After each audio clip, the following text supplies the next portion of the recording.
You're listening to a bonus episode of the Jim Fortin podcast, Transform Your Life from the Inside Out. My name is Nikki, and I'm the Director of Operations over here at Team Fortin. Jim wanted me to let you know that he will be back soon. In the meantime, in today's episode, you're going to get an exclusive sneak peek at our Be, Do, Have training series that starts on March 5th. In this training, you're going to start learning how to change your core level, subconscious thinking, so you can get started living the life of your dreams. Better health, more money, better relationships, and overall, a better life can all be yours when you learn to transform your thinking. Register for this free transformational training by visiting jimfortin.com/be-do-have. Also, the link is in our show notes and in Instagram on the bio. Enjoy the episode. Plain and simple, this training is about two things, but it's about one thing. It's about transformation, but it's about transformation in both your personal and your business lives. Now, the transformational coaching program, which we're not even going to talk about right now, but I want to reference that and some things that I've learned from that, is that many people in my programs are entrepreneurs or business people. And many people will say things like, I joined this program to grow my business, but I never really realized that until I grow myself, until I transform myself, then nothing else is going to change in business. And the reason why is because we take ourselves to business with us. And however effective you are as a human being is how effective you're going to be in business. Okay, every one of you, let's start here, is that right now you are at the top of your mental skill set. And what's interesting, none of you probably really thought about this, but when you filled out the Be Do Have homework, guess what? You filled that homework out from the top of where you are in life right now. And I know many of you probably didn't think about that. And we don't think about that. None of us walk through our days going, I'm at the top of my skill set today. Well, the reason that you're not getting in your health or your relationships or your wealth, abundance or work or whatever, you're not getting what you want is because you are not that person. Plain and simple, you are not that person who has those things because you are not being that person. And if you're not being that person, you will not have those things, but you're also at the top of your skill set. And that's what we need to start transforming in our time together. Now, I want to show you something here. This is called, on the left-hand side, the pyramid. And the title here is You Keep Underperforming Because. Well, you keep underperforming because you're working backwards. You are literally working from doing instead of being. Now, on the left-hand side, this was created by social psychologist Gregory Bateson back in the 1950s. And he calls it, it's a formal name, but he calls it the logical level. And the logical level basically says that we are like onions. There are many layers and we work from the inside out, the core layer. And what Gregory Bateson said and postulated is that we work from source to identity, to beliefs, to skills, to behaviors, to environment. Let me explain what that means. And you will see yourself very quickly in this. But I first want to say on the right-hand side, it says that the reason you keep underperforming, whether it's at work or the gym or your money or whatever, is because you're trying to change your behavior instead of transforming your mind and your habits, which is part 2 of this training, and your identity, which is part 1, which is what we're doing today. Now, let me give you the best example of that. Is everyone focuses on doing instead of being an identity. And the example that I'm going to use is working out and going to the gym. Now, if you look at the picture here, if you can see it, the graph, is let's say the first of the year, somebody says, you know what, I'm going to get in shape. I'm 30 pounds overweight. I'm going to start dieting. I'm going to get in shape. I'm going to go to the gym and I'm going to start working out. Well, you notice in the graph here, that's at the level of behavior. People say, I'm going to change my behavior to get a different outcome in life. But then research demonstrates by week 3 of January, when people set resolutions, or whenever you do this during the year, by week 3, 92% of people have fallen off track. Why? Look at the image here. No one ever thinks about, what is my identity relative to the behavior? So my behavior is that I'm going to go to the gym 3 days a week, but what identity characteristics, and by the way, we'll talk about characteristics on call number 3, which is next Monday, 11 p.m. Central Standard Time. No one ever says, okay, what is my identity relative to the behavior? So the behavior is working out, but let's talk about characteristics, and I'll just toss some out here. We'll use a couple here. Am I committed, which is a characteristic and part of the identity. So let's say that in your identity, you're a person that has the belief system that you can't stay committed. Well, then how do you expect the behavior to work for you when at the identity level, you are a person who believes in that moment that you don't have the belief, that you don't have the ability to stay committed? So then therefore your behavior is only as effective as that one aspect of being committed. So if you're not committed, which is part of identity, then how do you expect the behavior to change? So this is what I know, is that we've got people, as I said, from all over the world here. There are 2,000 people in this group and 3,000 people registered for the call. And for those of you not in the group, we're going to actually have to send you a copy of this and download it because obviously tech issues. Let's go there for a second. Let's say that you had 5,000 people lined up for a call that you were supposed to be on and everything went sideways. What would you do? Well, what we did is we just actually took it all in stride because there's nothing we can do to fix this in the moment. But a lot of people will flip out or freak out and everything else. Oh my God, I got 5,000 people. Well, you know what? That doesn't solve anything. So, and that's also a matter of identity, because years ago I would have been like, oh my gosh, I got all these people from all over the world, and people in Australia say they're waking up at 2 a.m. and people, all over the world, and it doesn't serve any purpose. I'm going to segue here, but what I tell a lot of my students that work with me, and this is very comforting, and when we get this, it changes our life, is that everything always has been, is now, and will always be fine. I mean, heck, even if my power goes out, I'll just actually, my intention is that we're going to keep on going. But if it did, what I do is I just, fire up the laptop later, just record this whole thing for you and send you the recording of it. Okay, let's go back to identity. What I want you to look at, where I started, the conversational loop that I started, is look at your life. Exactly where you are right now. If you've got millions in the bank, well, that's a reflection of your identity. If you're actually trying to rub 2 nickels together, that's a reflection of your identity. If you are 40 pounds overweight, part of that 50, 60, 70 pounds overweight, part of that can be chemical. A large part of that, more than anything, is just environment and behavioral. If you're 10 pounds overweight this year, 20 next year, 30 next, that's nothing more than habit, which we talk about next week. And it's also identity. And how we see ourselves, here's what I want all of you to get, is how you see yourself at the unconscious level, which is your identity, is exactly what you are going to create in your life.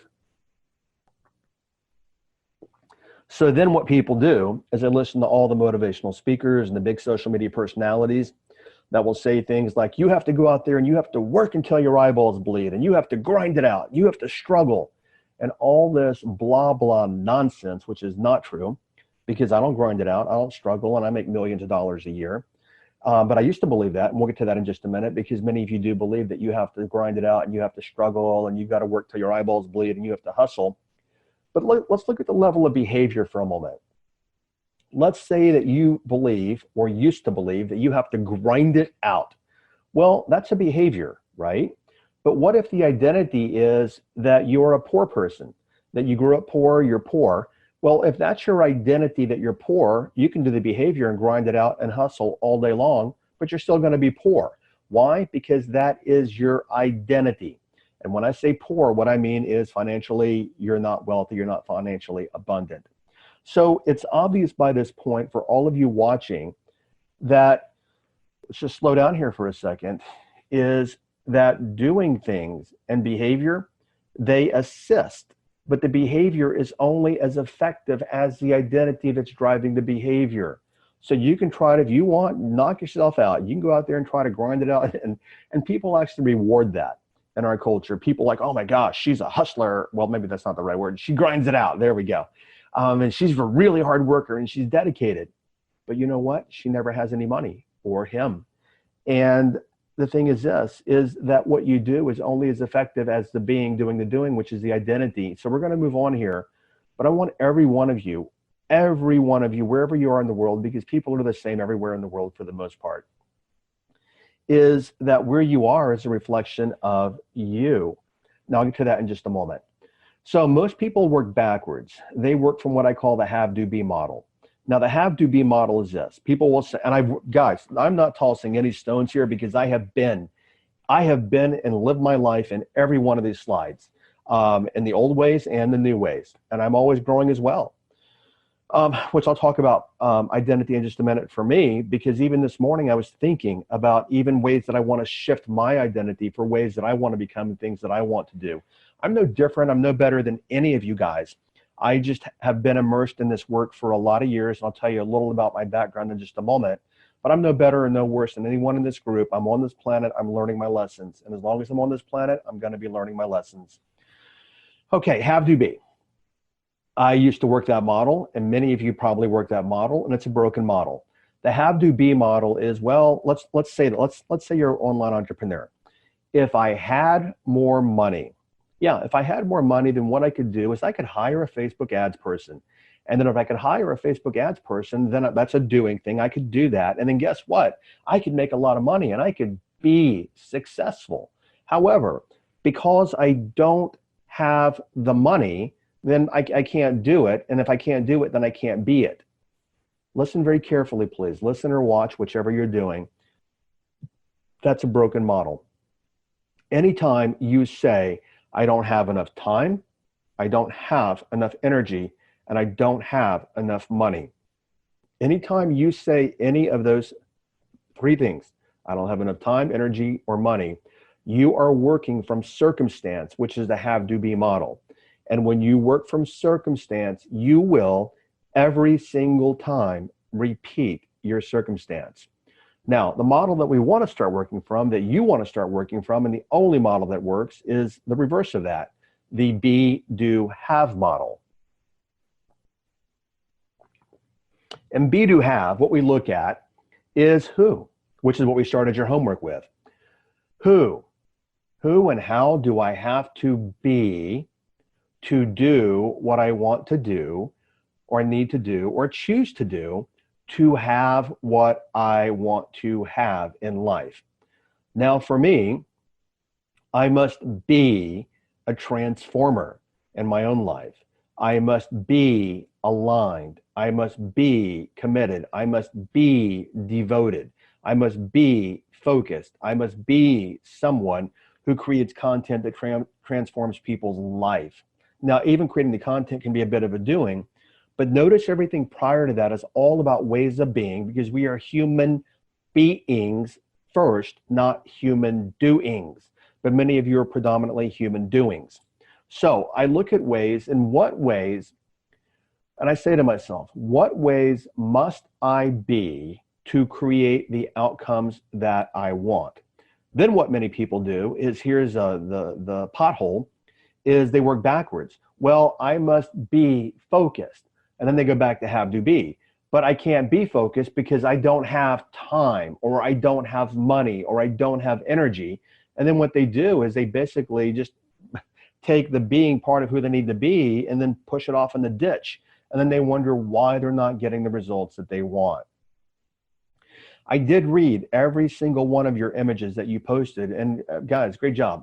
You guys even learning this are ahead of literally 95% of the population. And I looked at the images that you guys posted in here from you doing your Be Do Have homework. And most of your being, which we're going to talk about, almost all of y'all's beings, I say y'all, I'm in Texas, okay, that's a Texas word. Almost all of your ways of being were akin almost to ways of doing. But what a lot of you guys did is you had like 64,000 ways of being. And of course, I'm exaggerating there. But you had, I want to be this, and I want to be that, and I want to be this, and I got to be this, and I got to be loving, and I got to be focused, and I got to be committed, and I got to be this, and I have to be a coach, and all these ways of being. And the thing is that the mind can't focus on all of that. What we want to look at is, what is the most powerful way of being, which I'm going to move on here, and we'll come back to that as we wrap up our time today. What is my most powerful way that I can be as a being that will create all the results for me. And what many of you did, the metaphor here, and I don't know why this popped in my mind, but I'm going to use it, which is a male thing, an interesting 80%. Well, I don't think it's all the way male. It could be female too. But 80% of people who enroll in my coaching are women, but I'm going to use this metaphor anyway, is a Navy SEAL. Some of the most rigorous military training in the world, only 10% of people who even applied it to Navy SEAL training actually even make it through. And all the things you have to do to be, I mean, it's extraordinary. But you have to be able to do, I'm making this up here. Well, I'm not making it up, but an example is you have to be able to do so many chin-ups and so many push-ups and run a mile in so much time. And you have to have the endurance and sleep deprivation and the mental attitude. And you know, you got to be able to swim if you're a Navy SEAL. But notice what many of you did in your Be Do Have homework is what you did like a Navy SEAL. You could say, well, I'm going to be really, really good at running. I'm going to be like the fastest guy or fastest person out there running. Well, that's only one aspect of the entire being and being a Navy SEAL. And that's what a lot of you did with your homework. And I want you guys to see that. And I want you to go back and look at your homework afterwards. Were you picking utilitarian ways to be and powerful ways to be a powerful being? Or were you picking singular, maybe even task-oriented or ways of being that are actually doing and are not actually ways of being? Very quickly here, what is transformation? And by the way, any questions you have, hold them until the Q&A tomorrow afternoon. I'll be glad to answer as many questions as I can. Even though I don't know how many people we'll have watching this later. As I said, we had thousands registered. 80% of you have the same question. I've done this long enough, I know. It's 80% have the same question, the 80-20 rule. All right, what is transformation? So transformation is this. And by the way, that wasn't my project manager. That was my contractor working on my home in Sedona. What is transformation? What most people actually do, go look at your homework, guys. Most of your homework was about what I call more, better, different. Okay, I want a little more, I want a little better, and I want a little different in life. And that's not transformation. Transformation is actually transforming who you are at the identity, habit, and characteristic level, which are all three in this series, is transforming who you are at a core level. That is transformation. It's not more, better, different. I'll have a little more money, a little better life, a little different life. That is not transformation. So guys, all of our time together is not more, better, different time.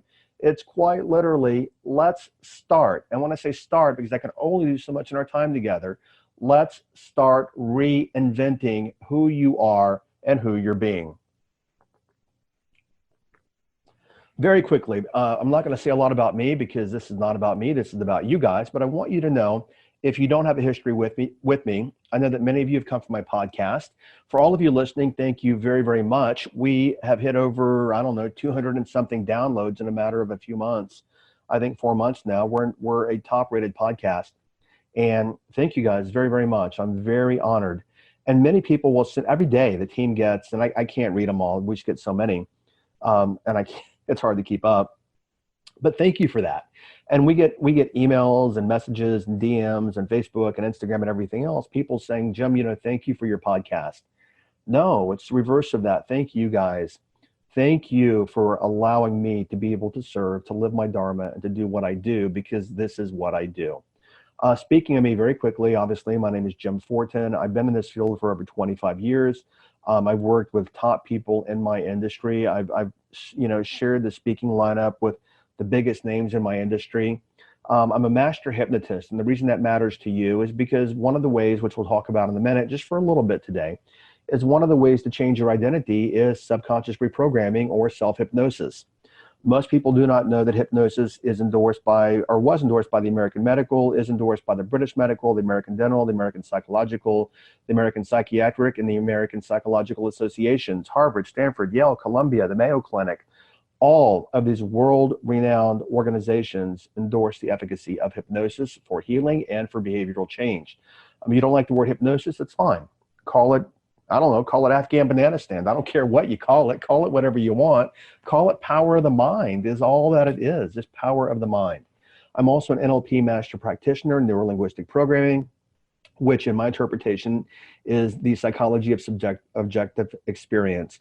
I've written the book many years ago. I'm not going to talk about that. I've taught persuasion and influence, zero effort selling. I've taught persuasion and influence for a lot of years to sales, marketing, and advertising professionals, teaching people how to get into people's subconscious minds. Long and short, I'll give you a little more of myself, is that I've worked at a world-class level. I was recently, there was a feature article on me in Forbes magazine, I believe a couple of weeks ago. And I know it's coming out. I think it's today or tomorrow. I also have a feature article coming out in Inc. magazine. What I'm telling you is that this approach that I'm taking to transformation is gaining a lot of international traction. So you can rest assured that you are in really good hands in our time together. My secret weapon, let me slow down here. What I tend to attract, and we all are attractors, we're all magnets, like we're all bioelectromagnetic beings. And that's physics, it's science, it's physiology, it's also quantum physics. My sister's husband, my brother-in-law, is what's called a shaman. Shamans were in Native American times, they would have been the medicine men in Native American tribes. In the Mayan times, they were the advisors to Mayan kings. Shamanism, which is not a religion, it's a system of thought, can be traced back over 70,000 years by anthropologists. Shamanism means one who can see in the dark. My brother-in-law, my sister's husband, is a healer. He helps people grow and evolve as beings, and he helps people heal physically. People from all over the world call him. He's very inexpensive. His waiting list right now is about 1.5 years long, literally, and he's very inexpensive. But people from all over the world come to him, and I've apprenticed with him now for going on 24 years this year. Somebody many years ago, I'm not going to mention it here, and it's not important, penned his life story. Ghost wrote his story, and it sold 17 million copies around the world in 11 languages. The speaker one time, Wayne Dyer, many of you probably know Wayne Dyer. Wayne said to me one time, I will go anywhere, anytime, any place to meet your brother-in-law. Just tell me where. I asked my brother-in-law, and he said no. But that's neither here nor there. But what I want you guys to get is that I am known for weaving very, very powerful ancient wisdom, brain science when it comes to habits and subconscious reprogramming, and then subconscious reprogramming and self-hypnosis on top of that. What I do is I bring you guys the opportunity to merge modern science and quantum physics with ancient wisdom to transform your life. So not here today, you will not hear me talking a lot about my brother-in-law. And I talk about him a lot, but not about him, about life lessons and how to transform and evolve in the transformational coaching programs. But he is my, for lack of better words, secret weapon. And I know a lot of you guys have heard me talk about him quite a bit on the podcast. By the way, this is an old picture. We're in Jenny Lake in Jackson Hole, Wyoming, back in 2004. Actually, one of my family members has a house there now in Jackson Hole, but very, very, very, very powerful place. So, okay. Top performers, I have worked with Olympic athletes, I've worked with movie stars, I have worked with Grammy winners, Academy Award winners, Nobel Prize winners.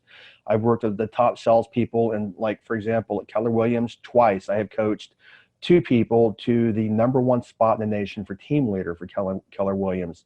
I have worked with selling professionals, entrepreneurs, business professionals from all walks of life, all the way from Wall Street to Main Street, all the way from CEOs and billionaires to people that are brand new to sales and business and marketing and advertising and even self-transformation. So the only reason I tell you this is so you know just a tiny bit about me. So let's start talking about you guys again. Okay, I want to slow down here. We as human beings so often think that we get things. And by the way, guys, we're going to go well over an hour today. We're probably going to go 90 minutes. If for anything happens again, we'll get it worked out. I'm moving slower than what I thought I'd be moving today. Is that your business and your life is a 100% reflection of you. So if you want to look at how successful your business is, your sales, your marketing company, your weight, anything in life is a reflection of your identity and your habits. And until your identity and habits change, nothing's going to change permanently. The best example, Oprah Winfrey, back in 1996, I believe, when she walked out on stage with a wagon and she had 60 pounds of fat in the wagon. She lost all that weight through her behavior, through things that she was doing. No, she's highly, or that's not the right word. She's overweight. When I was going to say highly, I wasn't sure where I was going to go. I was just more thinking along the lines of she's battled this for a lot of years. And she's battled it for a lot of years because at her identity level, which there's a deeper psychology there, which I won't go into here for time reasons, is that she's overweight because at the identity level, the unconscious mind actually most likely has put the weight on her as a protection and barrier for any more things happening physically to her in her life. But she's a perfect example. As you can change your behavior, but you'll go right back to your old identity. This is why people who win the lottery, got to speak a little faster so I can move on here. I'll slow down in the right places. People who win the lottery, but they're poor in their mind, they're living in an old beat up house. They win the lottery. 3 years later, they're broke. Why? Because we will always revert back to our identity. Just like Mike Tyson made $320 million in his career as a boxer. That's a lot of money. And he's actually, I think, on the verge of bankruptcy today. Why? Because he's poor in his identity. All right. So we're talking about mind today. We'll talk about brain next session, and thoughts and characteristics on Monday. Also, did you guys notice that there's no motivation here? There's no rah-rah fluff that doesn't work and it wears off. What I want you guys to notice is that all of our time is about talking about you as a being and the power that you have as a being. Every single one of you are extraordinary in terms of capacity, in terms of being a manifester, in terms of being a creator. And we have evidence all around us in life. Every one of you are extraordinary beings, and you can use it for positive and evolvement of the world, like Steve Jobs, or you can use it for destruction, like Hitler. Everyone is a powerful, powerful, powerful being. And I want you to start thinking about how powerful you are as a being. All right, we're going to start talking about mindset. Now, anytime, this is an overused buzzword. People talk about changing your mindset. Anytime you hear people saying they want to change their mindset, what they're really saying is they want to change a habit or they want to change a behavior. I don't want to eat any more, sugar anymore, somebody might say, which is a behavior, but they're going to change their mindset. And if you've noticed, they pretty quickly go right back to their old behaviors again. Mindset is a person's disposition, attitude, or mood, a person's way of thinking and their opinions, and a mental attitude or inclination. And every one of you have had it hammered in your head. You've got to change your mindset, change your mindset, change your mindset. Well, that doesn't work for the most part because your mindset, you can only set your mindset based upon your identity. And if your identity is you're broke and you grew up with all this evidence that you're broke and have no money, then how can you change your mindset from an identity that's broke? Do you see how I use the word broke, how broken that strategy is? And this is why most people spend their entire lifetime caught in their patterns. We hope you enjoyed the sneak peek of the Be Do Have training. Remember to register for the training at jimfortin.com/be-do-have, and we'll see you on March 5th. Thanks for listening.